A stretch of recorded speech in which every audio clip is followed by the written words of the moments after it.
আমরা সব কিছু ভুলে গিয়া নতুন করে আমরা ওলামায়ে কেরাম এক হয়ে দিনের পথে যদি আগায় যাই তাহলে বিজয় আমাদের খুব নিকটে ইনশাআল্লাহ। আল্লাহ সবাইকে তৌফিক দান করেন। এই ফেসবুকের লেখালেখির থেকে নিজেদেরকে কন্ট্রোলে রাখি।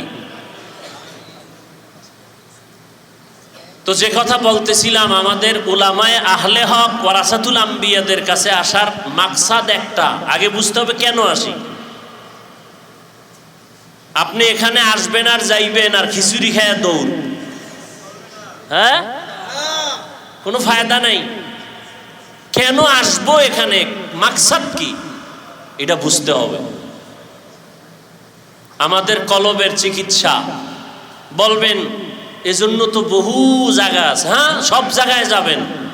রোগ আছে তো যেখানে চিকিৎসক আছে সেখানে যাব, যার ঔষধে ভালো হয়। কি বলেন? যার ঔষধে ভালো হয়। তো এখানে আমি ডাক্তার না, কিন্তু একটা কথা আগেও বলি, আল্লাহর প্রিয় কিছু বান্দা থাকেন, তাদের নজরের মধ্যে কিছু পাওয়ার থাকে। নজরে কি থাকে? কে দান করেন? কোরআনের ভাষায় এই পাওয়ারের নাম ফুরকান, হাদিসের ভাষায় এই পাওয়ারের নাম ফেরাসাত। এই পাওয়ার আল্লাহ তাদেরকে দেন যারা তাকওয়ার উপরে মুজাহাদা করেন। ওয়াল্লাযীনা জাহাদু ফীনা লানাহদিয়ান্নাহুম সুবুলানা ওয়া ইন্নাল্লাহা লামাআল মুহসিনিন।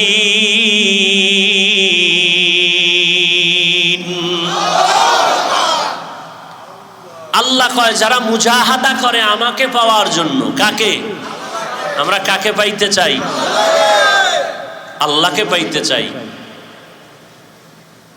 তার আর কোনো টেনশন আছে? আল্লাহ কয় আমি তার সামনে বহু রাস্তা খুলে দেই। একটা না, অনেক। 126 তরিকা আর 150 তরিকা বুঝি না। আল্লাহ রাস্তা খুলে দিবেন অনেক। যে রাস্তা দিয়া ঢুকবা সেই রাস্তা দিয়েই মালিকের সাথে মোলাকাত হয়ে যাবে। সেই মালিকের সাথে মোলাকাত হয়ে যাবে। এই জন্য আমাদের চেষ্টা করা কাজ। আল্লাহ এই চেষ্টা করতে করতে করতে করতে পাওয়ার দান করেন ফুরকান। ইয়া আইয়ুহাল্লাযীনা আমানু ইন তাত্তাকুল্লাহ ইয়াজআল লাকুম ফুরকানা। আল্লাহ বলেন, মুমিন যারা তাকওয়ার উপরে মুজাহাদা করবে।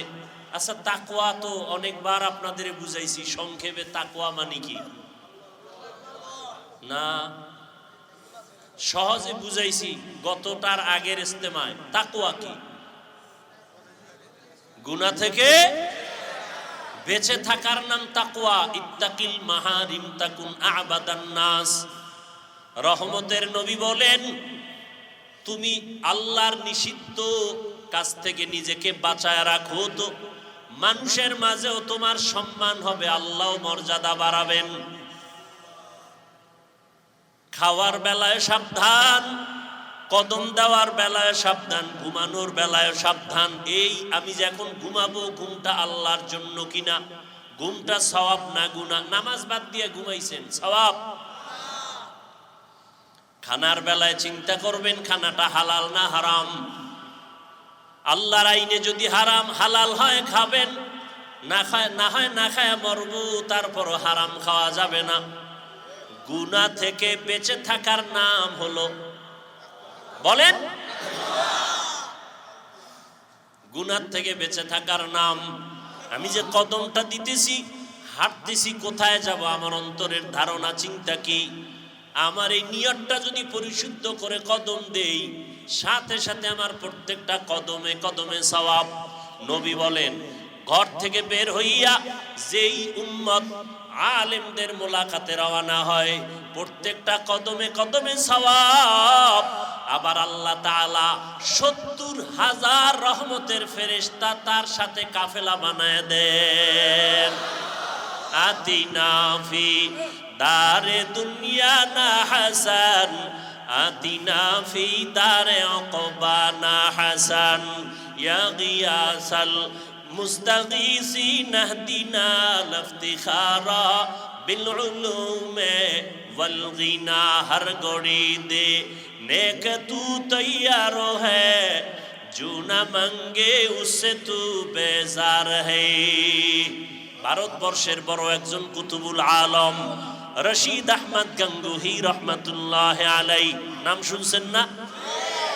দুনিয়ার বিশেষ করে আমাদের ভারত, বাংলাদেশ, পাকিস্তান সহ সব লাইনের আলেমরা রশিদ আহমদ গঙ্গুহিকে ভালো করে চিনে।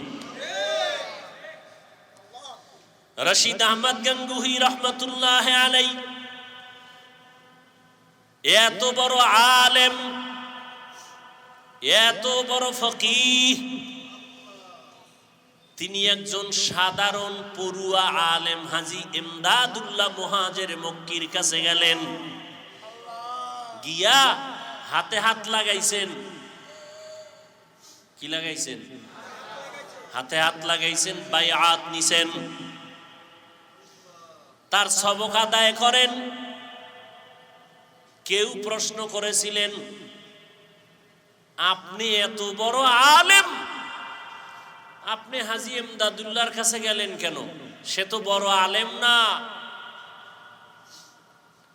কয়, আমি এলেম শিখতে যাই নাই, আমি মাসআলা শিখতে যাই নাই, আমি যে এলেম অর্জন করছি এই এলেমের পাওয়ার বাড়ানোর জন্য গেছি, মারেফতের রং লাগানোর জন্য গেছি। তার কাছে যেই মারেফতে এলাহি আছে, আমার কাছে এলেম আছে, ফিকহ আছে, তাফসীর আছে, বালাগাত আছে, মানতিক আছে, সব আছে, মারেফতের রং নাই। কি নাই? আমি মারেফতের রং লাগাবার জন্য তার কাছে গেছি, মাসআলা দিব আমি, আর আমার রুহানিয়তের পাওয়ার বাড়াবেন তিনি। মারেফতের রং বড় কঠিন জিনিস। শরিয়াতরা মুকদ্দম দার একনু মারিফত আজ শরিয়াত নিস্তে বেরু শরিয়াত হো তরিকত হো তমামি হकीकत में मोहम्मद के गुलामी। ওখানে যাওয়ার পরে কি হয় জানেননি? এতদিন ভাবছি আমি বড় আলেম, আমি বড় মুফতি সাহেব, আমি বড় মুহাদ্দিস সাহেব, আমি বড় বক্তা, আমি বড় খতিব।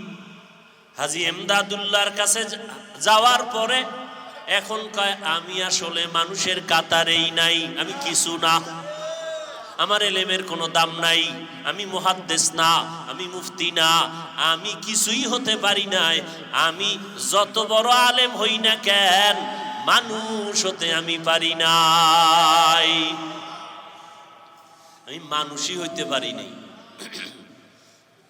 আমার থেকে একটা কুকুর ভালো।